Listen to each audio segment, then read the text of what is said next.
Vamos abrir em Provérbios, capítulo 4. Eu confesso para os irmãos, como o pastor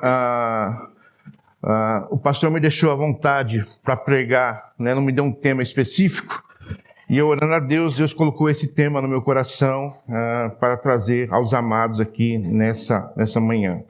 Provérbios capítulo 4, versículos de 20 a 23.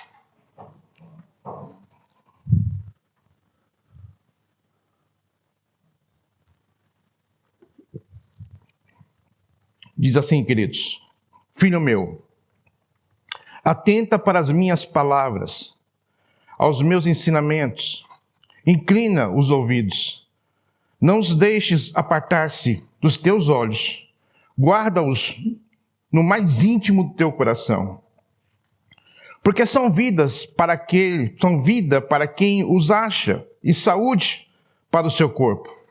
Sobre tudo o que deves guardar, guarda o teu coração, porque dele procede as fontes da vida. Porque, sobretudo, irmãos, que nós devemos guardar o nosso coração, porque é dele que procede as fontes da vida. O contexto de Provérbios foi escrito em grande parte pelo rei Salomão, considerado o homem mais sábio da sua época. O objetivo principal do livro é transmitir a sabedoria prática para a vida diária, ensinando o povo de Israel a viver de acordo com os princípios de Deus. Nesse capítulo 4, Salomão dá conselhos a filhos, incentivando-os a buscar a sabedoria acima de todas as coisas. Mas deixa eu dizer algo para nós. Se o texto foi escrito, como a gente percebe, para filhos, também serve para nós adultos, também para os adolescentes, também para os jovens e também para as crianças. Então é um texto universal a todos nós. Ele fala sobre os caminhos da justiça e da perversidade, mostrando a diferença entre viver em retidão a Deus ou seguir os passos dos ímpios, muitas vezes desprovidos de sabedoria. Dentro desse contexto, surge a exortação de guardar o coração como um alerta central para que todo o restante da vida seja preservado. O livro de Provérbios não concede muitos conselhos práticos, mas no qual o livro de Provérbios concede muitos conselhos práticos, na qual devemos colocar em prática na nossa vida cristã. O coração do homem é o centro da vontade, do intelecto, da consciência e das decisões morais. Tudo passa pelo coração. Logo, guardar o coração significa proteger a essência do seu ser, de onde emanam todas as nossas ações e escolhas. Passa pelo nosso coração. Infelizmente, nos dias atuais, somos bombardeados por informações inúmeras. Algumas que vale a pena ouvir, outras que o melhor é deitar fora. Meus amados e queridos irmãos, nesse universo de informações que nos chega, todos os dias, através das TVs, ou mesmo pelas redes sociais, no entanto, não podemos permitir que o nosso coração seja maculado por informações nas quais não edifica e também não agrada a Deus. Se nós abrirmos as redes sociais, se você abrir as TVs, você for ver o que passa hoje nas TVs, há muita coisa que não nos edifica, que não vale a pena nós ouvirmos, que não vale a pena as crianças ouvir. Ontem nós fomos a um passeio, acho que não sei se os irmãos aqui conhecem, Discovery, ali em Mafra, e no final da tarde chegamos em casa e o Luiz estava conosco. Ele falou: Brito, né? Chama o Aguinaldo, Brito, coloca um desenho para mim. Aí eu coloquei um desenho, eu quero do urso Marshall. Aí eu coloquei lá do urso Marshall para ele, foi esse aí. Só que o urso Marshall que ele estava assistindo começou com coisas tenebrosas, assombrosas. Ele falou: Brito, tira porque eu tô com medo. Mas não era que você queria assistir? Era. Eu falei: bom, ainda bem que ele tem essa noção do que é nojento, do que é perigoso, do que não vale a pena. Né? Logo tirei e aí depois eu fiquei pensando, Quantos pais e mães permitem que seus filhos estejam assistindo coisas como essa? E até muitos irmãos queridos, filhos de crentes. Por isso nós temos que tomar muito cuidado.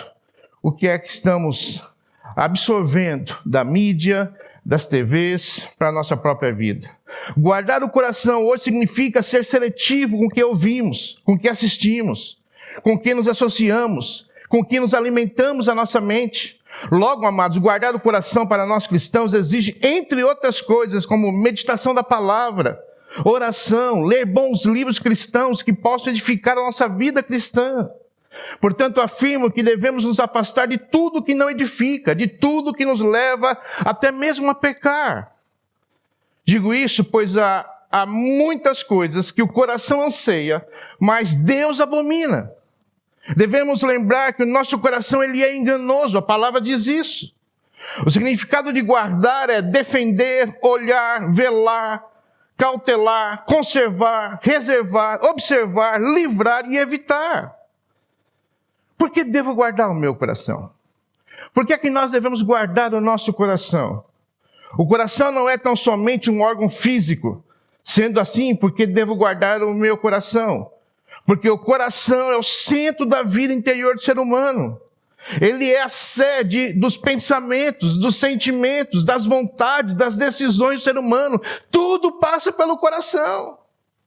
Passa pelo coração os nossos pensamentos. Passa pelo coração os nossos sentimentos.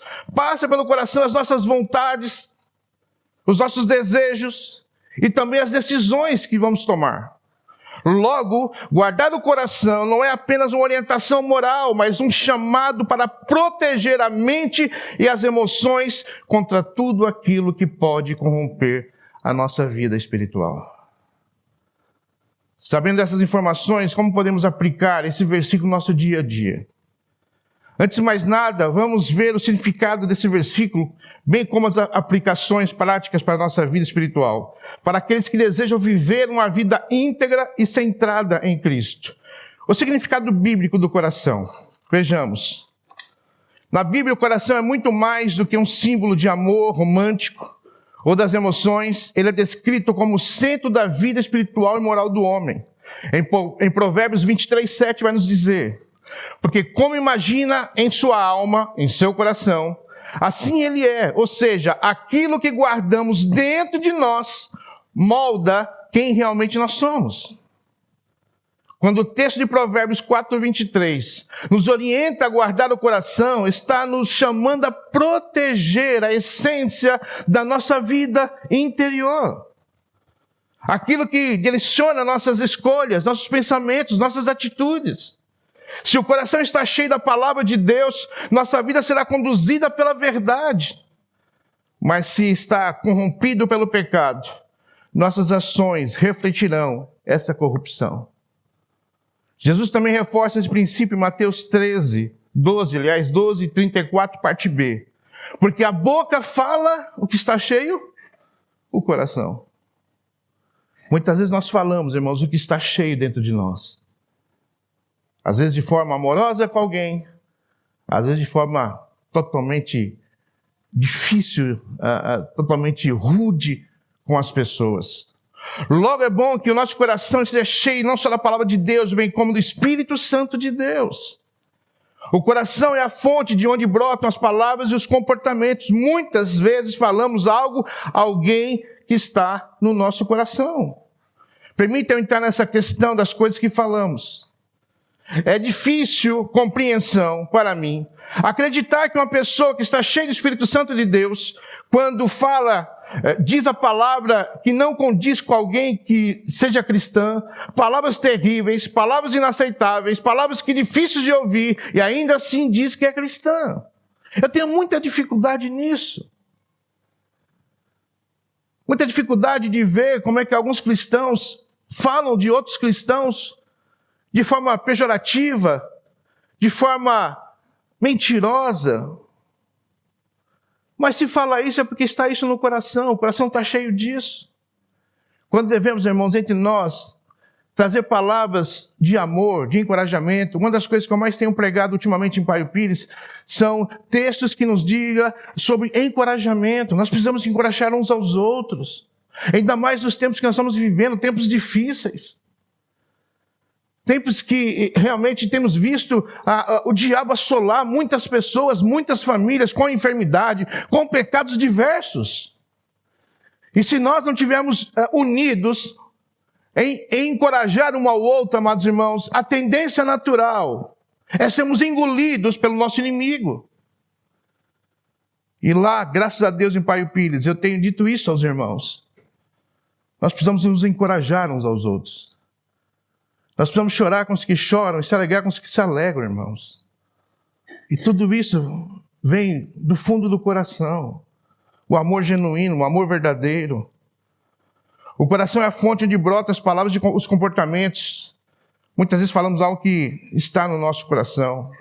Nossas palavras precisam estar em concordância com a palavra de Deus. Amados, ouçam o que eu vou dizer a vocês. As nossas palavras, elas precisam ser bênção para quem está ouvindo. Não é possível que da boca de um cristão saia palavras de maldição a uma outra pessoa ou até mesmo a uma outra irmã. Essa fonte não é a fonte de Cristo Jesus. Triste, é o que vou dizer, mas tenho me deparado com atitudes totalmente fora da palavra de Deus, no que diz respeito ao trato um para com o outro. Há poder nas palavras, eu creio nisso. Não por acaso Deus criou tudo através da palavra. E disse Deus, e disse também disse Deus. Está tudo no primeiro capítulo de Gênesis. Então veja que há poder nas nossas palavras.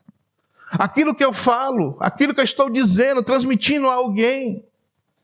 Eu me lembro, irmãos, que eu me converti com 22 anos. Estou chegando esse ano à casa dos 59.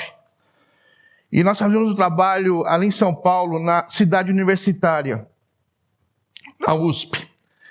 E sexta-feira à noite nós íamos ali um grupo de jovens para evangelizar. E ali na cidade universitária de sexta-feira à noite é o point dos homossexuais, dos travestis, das lésbicas. E nós íamos ali para estar evangelizando essas pessoas que carecem do amor e da graça de Deus. E eu me lembro que o meu maior sonho era ser psicólogo, antes de me converter. Porque eu queria entender as pessoas. Eu queria entender o que passa na mente das pessoas. Eu, com 7 anos de idade, fui abusado várias vezes. Sofri abusos sexuais diversas vezes com 7 anos de idade. Cresci revoltado. Muito revoltado. Até hoje tenho sequelas por causa desses abusos.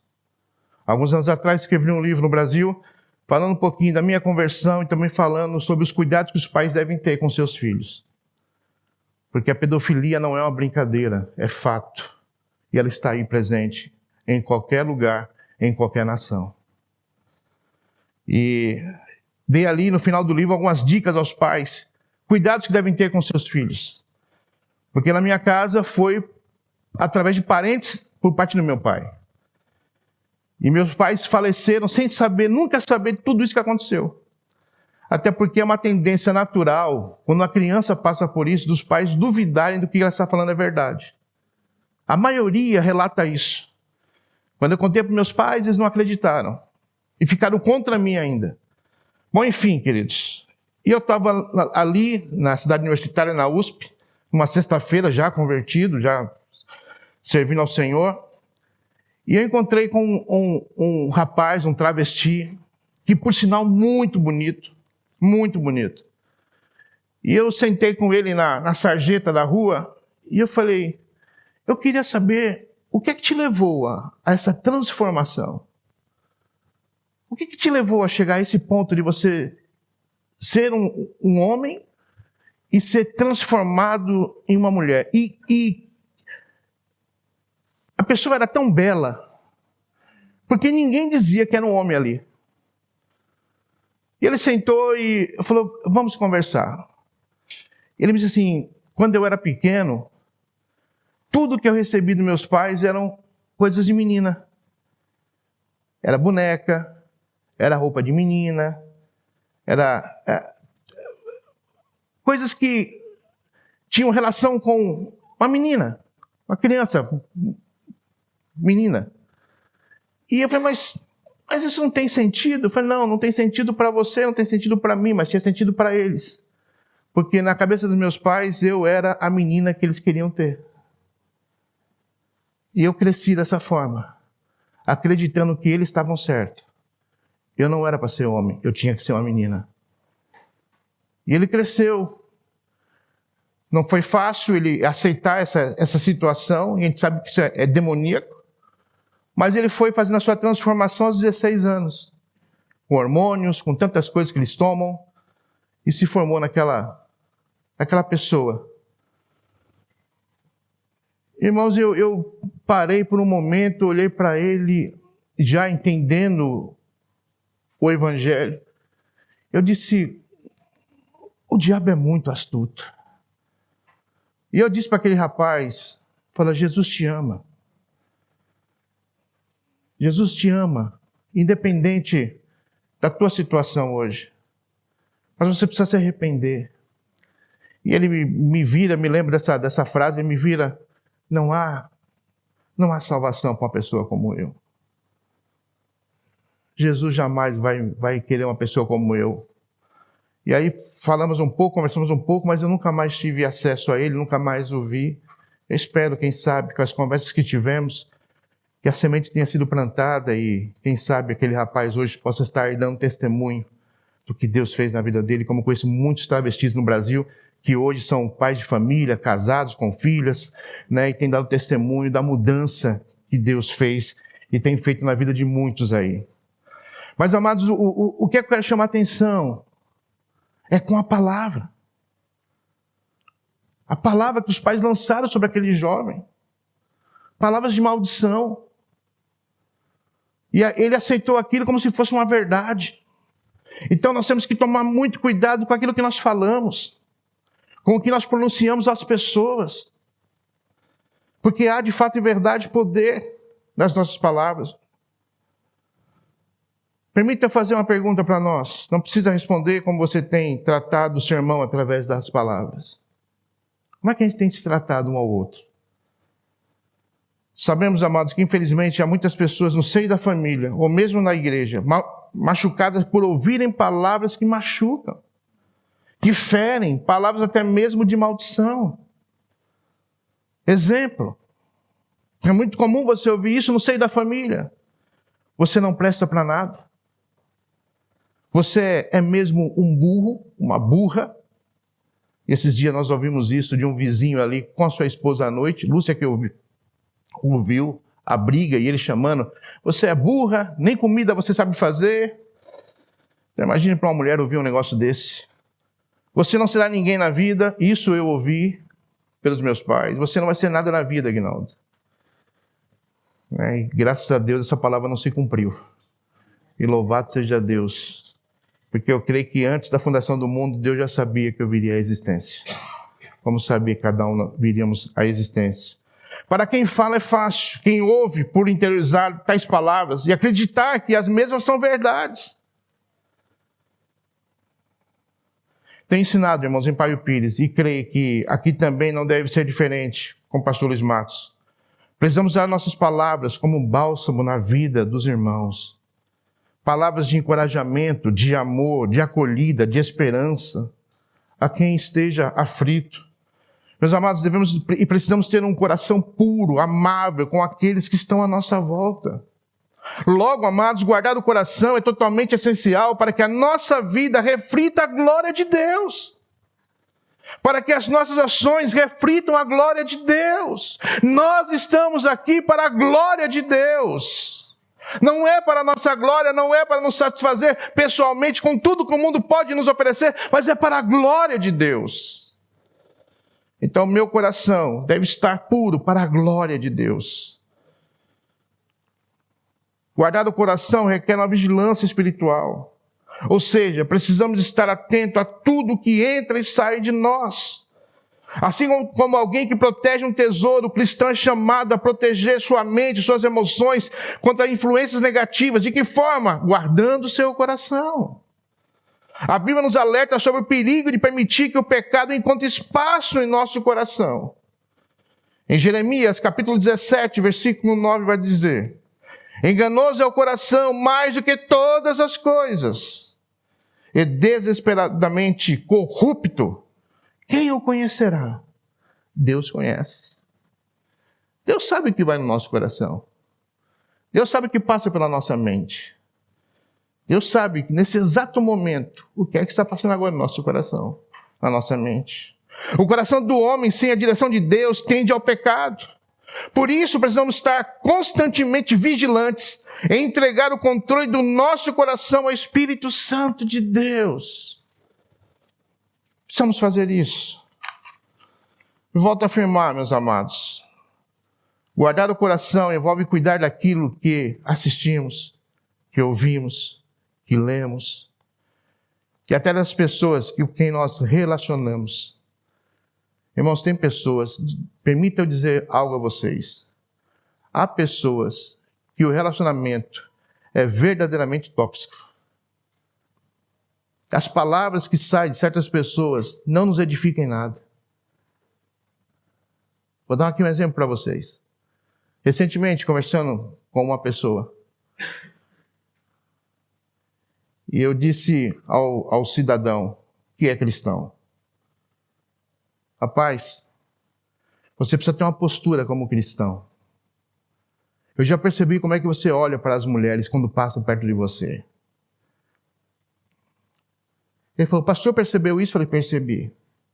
E o seu olhar não é nada bom. Ah, é, pastor, porque eu tenho uma queda por mulher. Ah, é? Então peça para Deus tratar essa queda por mulher que você tem no seu coração. Ele abaixou a cabeça e começou a chorar.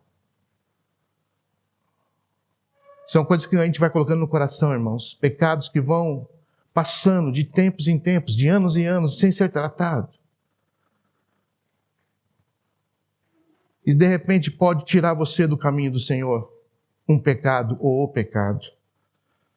De que forma prática podemos guardar de fato o nosso coração? E aqui eu quero colocar alguns pontos para nós. Devemos guardar o mesmo através da leitura da palavra de Deus. O Salmo 119, versículo 11. Guardo no coração as tuas palavras, para não pecar contra ti. O Salmo 19, versículo 8, parte A diz: os preceitos do Senhor são retos e alegram o coração. A palavra de Deus alegra o nosso coração. Mas o contrário também é verdadeiro, irmãos. O pecado nos entristece. Entristece o Espírito Santo que está em nós. Percebe então que a melhor forma de proteger nosso coração é enchê-lo com a palavra de Deus. E quando meditamos a Escritura, ela molda nossos pensamentos e nos ajuda a discernir o certo e o errado. Outro ponto, devemos guardar nosso coração através da oração.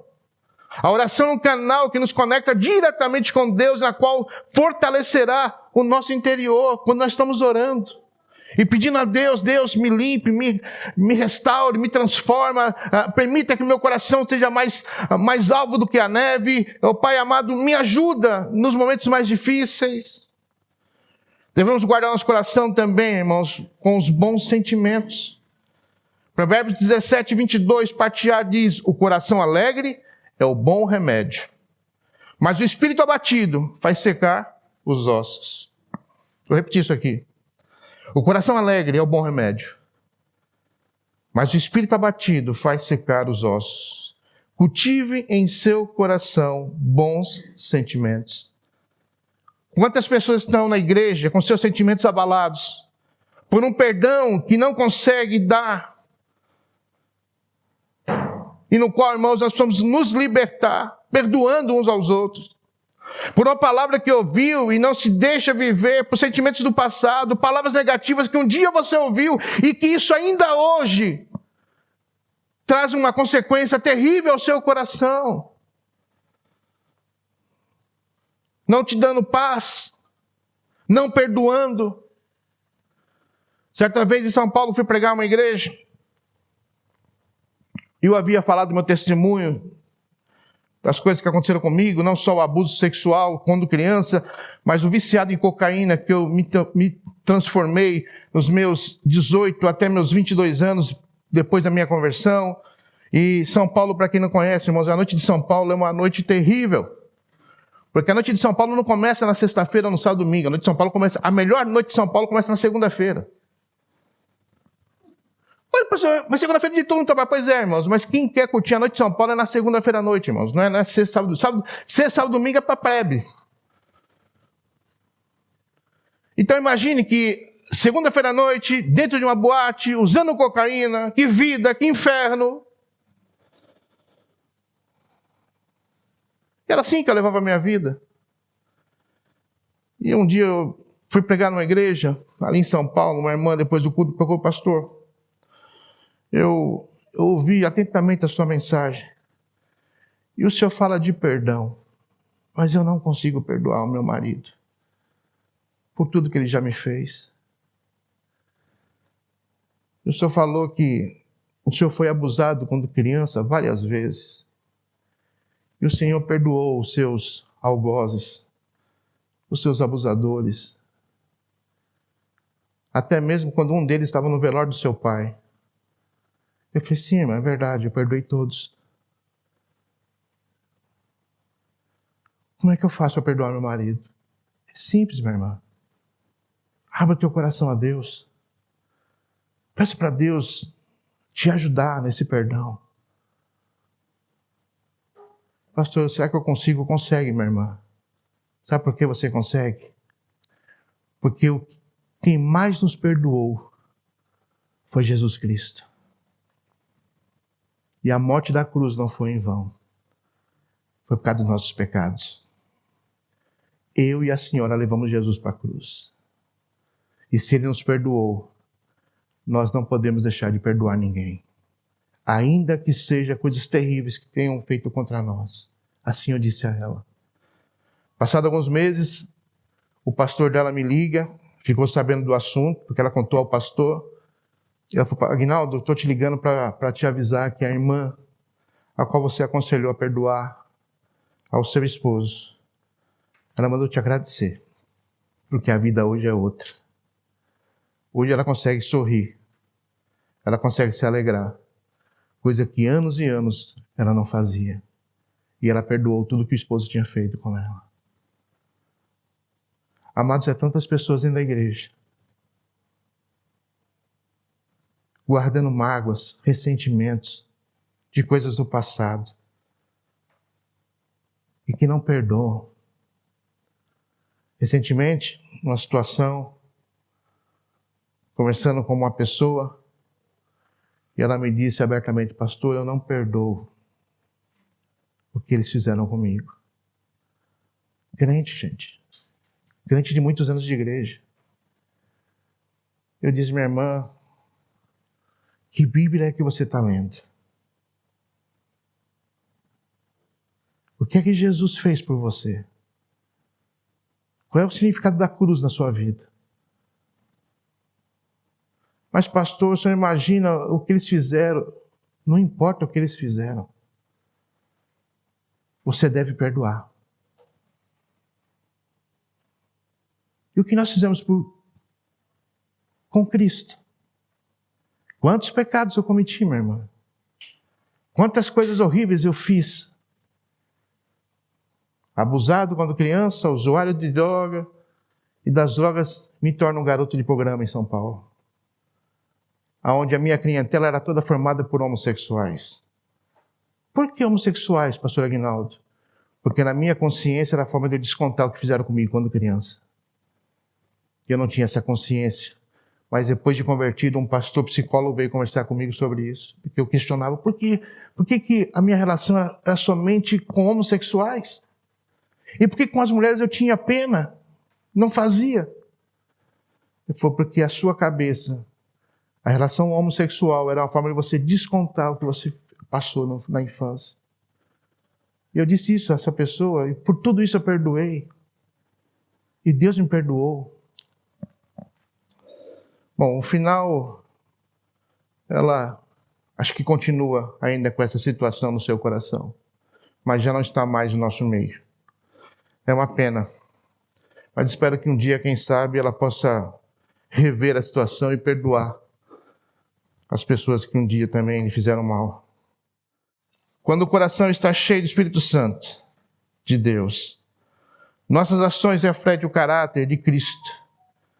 Quando está poluído pelo pecado, irmãos, nossas escolhas acabam nos afastando da presença de Deus. Tiago 3,11 nos exorta dizendo: acaso pode a fonte jorrar do mesmo lugar o que é doce, o que é amargoso? Essa possibilidade é impossível. Por isso, como cristãos, devemos nossa fonte e permitir que a nossa fonte jorre as coisas boas de Deus. Como Jesus disse em João 7,38, quem crê em mim, como diz a Escritura, do seu interior fluirão rios de água viva. O que é que tem saído do nosso coração, amados? O que sai do nosso coração influencia as pessoas de forma positiva, de forma verdadeira? Ou o que sai do nosso coração afasta as pessoas de Cristo Jesus? A presença do Espírito Santo em nós faz com que a nossa vida seja uma fonte de bênção para outros. Mas o que é que de fato tem jorrado da nossa vida? Coisas boas ou coisas tenebrosas?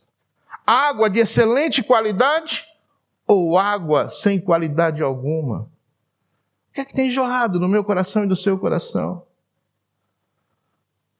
Se nós queremos ganhar Portugal para Cristo, tem que começar pelo nosso testemunho.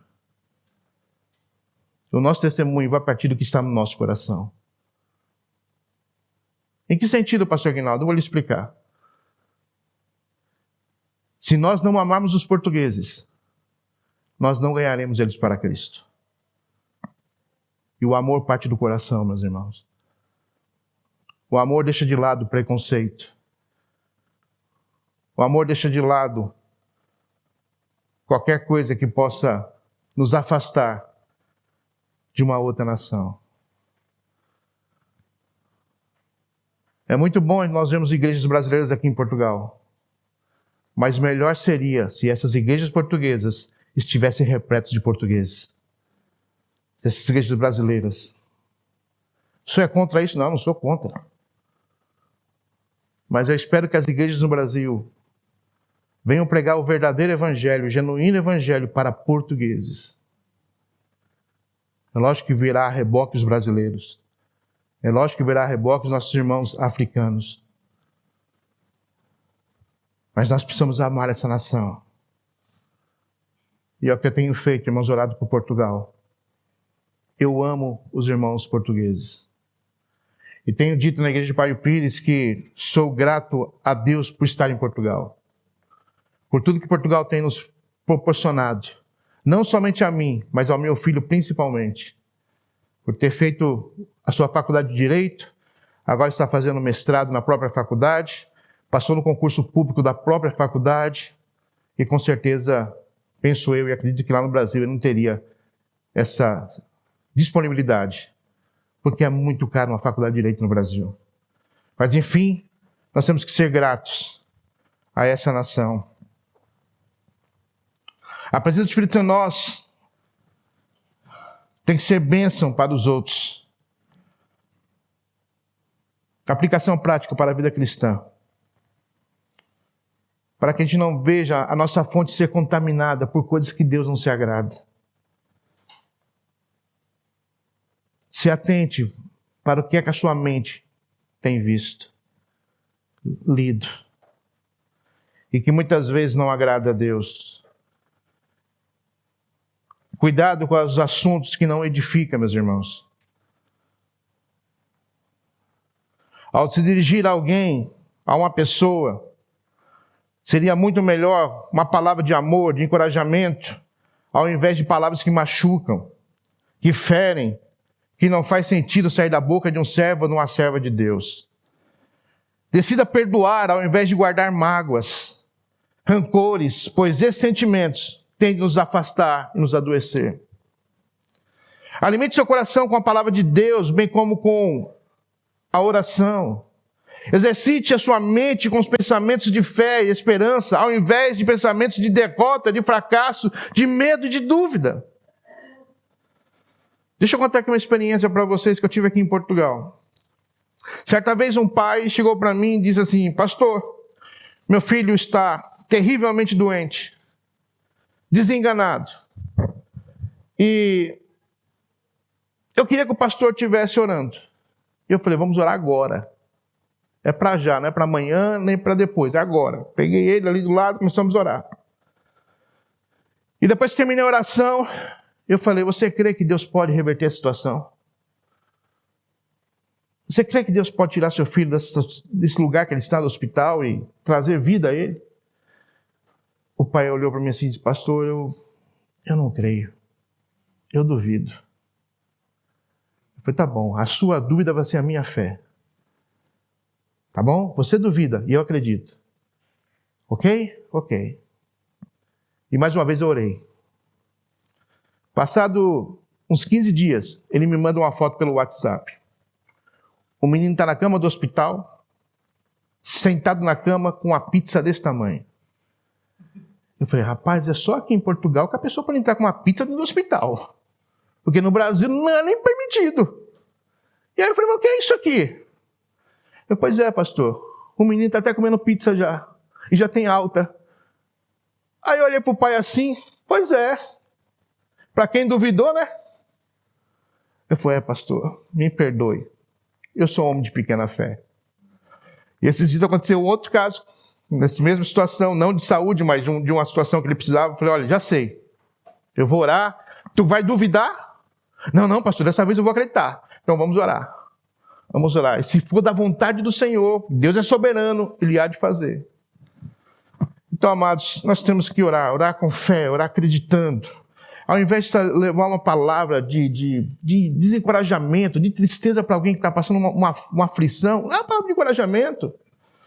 Não prometa o que Deus não prometeu, é o contrário. Mas é uma palavra de encorajamento: estou orando por você.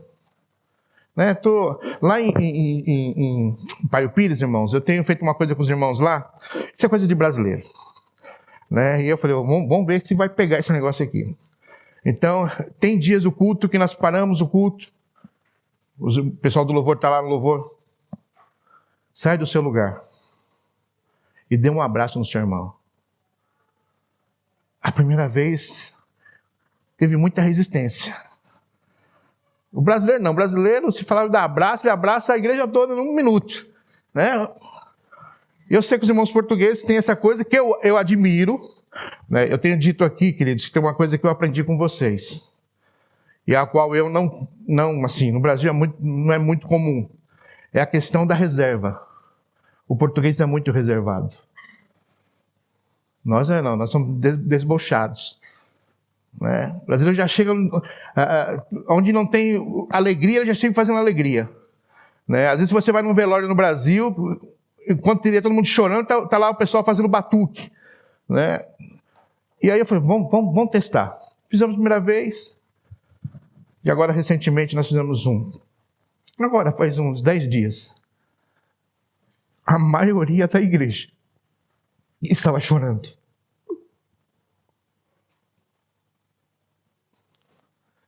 Um abraço pode fazer toda a diferença. Um abraço pode mudar a história de uma pessoa. Sabe por quê, irmãos? Porque tem muitas pessoas que há muitos anos não sabem o que é um abraço. Que não sabe: eu te amo. Um pai que não abraça o filho que não abraça um pai, o pai que não abraça a esposa que não abraça o marido. Aliás, o marido que não abraça a esposa. E no domingo, acho que foi domingo passado, né, Lúcia? A igreja toda estava chorando. Nós temos passado um momento muito difícil ali em Paio Pires, com muitos irmãos queridos e doentes. Alguns com diagnóstico de cancro. E nós sabemos o quanto essa doença é terrível. E às vezes o que a pessoa quer ouvir é: eu estou com você. Custe o que custar. Estamos juntos.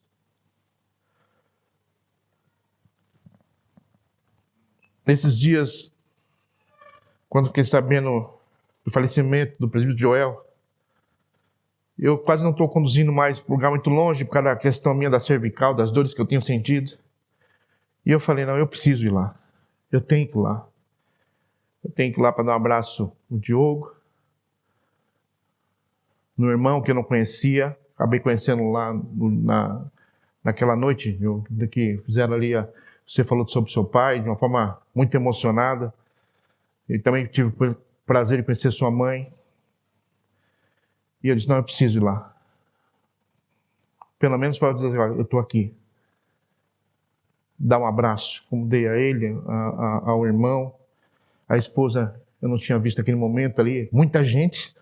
E graças a Deus por isso, que ele era muito querido. E eu confesso que eu fiquei assustado quando cheguei lá. Falei: rapaz, muitas pessoas. Algumas que eu já conhecia, outras que eu não conhecia. Inclusive o pastor Luiz Matos estava lá também, se fez presente. Mas era só para dar um abraço. Porque eu sei o que é a perda de um pai, eu sei o que é a perda de uma mãe. E às vezes, irmãos, a gente não precisa de palavras. A gente só precisa de um abraço. Um aperto. E isso tem acontecido agora com frequência em Paio Pires. E geralmente não é nem eu mais que faço isso. O pessoal do próprio louvor, um momento ali, olha, sai do seu lugar. E a gente se abraça, a gente ora um pelo outro, a gente traz uma palavra ao coração daquele que está passando por um momento difícil. Um bálsamo para muitos ali. E é o que está no nosso coração, queridos. É o que a gente tem que colocar para fora, aquilo que Deus tem colocado no nosso coração. Alimente seu coração com palavras de Deus, bem como o coração. Peça a Deus que o seu coração seja igual ao dele. O Senhor, um coração cheio de amor, de misericórdia, de perdão. E aqui eu quero concluir a mensagem. O conselho de Provérbios 4:23 é extremamente relevante para os dias de hoje. Guardar o coração é proteger aquilo que temos de mais valioso em nós, nossa vida interior, na pessoa do Espírito Santo de Deus. É vigiarmos os nossos pensamentos, bem como as emoções, as nossas emoções, as decisões, para que tudo seja alinhado conforme a vontade do Senhor. O coração guardado no Senhor se torna uma fonte de vida abundante, capaz de transbordar graça, amor e esperança para todos que estão ao nosso redor, à nossa volta. Portanto, diante de um mundo caótico, a qual vivemos, cheio de distrações, de corrupções e mensagens contrárias, Provérbios 4:23 continua ecoando: sobre tudo que deve guardar, guarda o teu coração, porque dele procedem as fontes da vida. E que essa verdade seja um guia diário para todos aqueles que desejam permanecer firmes no caminho do Senhor, firmes no caminho do Senhor. Que eu e você, meus amados e queridos e preciosos irmãos, guarde o seu coração. Guarde o seu coração. Não permita que as mágoas, que o ódio, que a ira, que a amargura faça parte da sua vida. Lance isso fora. Deite fora tudo aquilo que não agrada ao Senhor. E permita que o seu coração seja um coração puro, como o coração de uma criança. Para que você possa também ser um instrumento de Deus. É o que Deus deseja de cada um de nós. Em nome de Jesus. Vamos orar?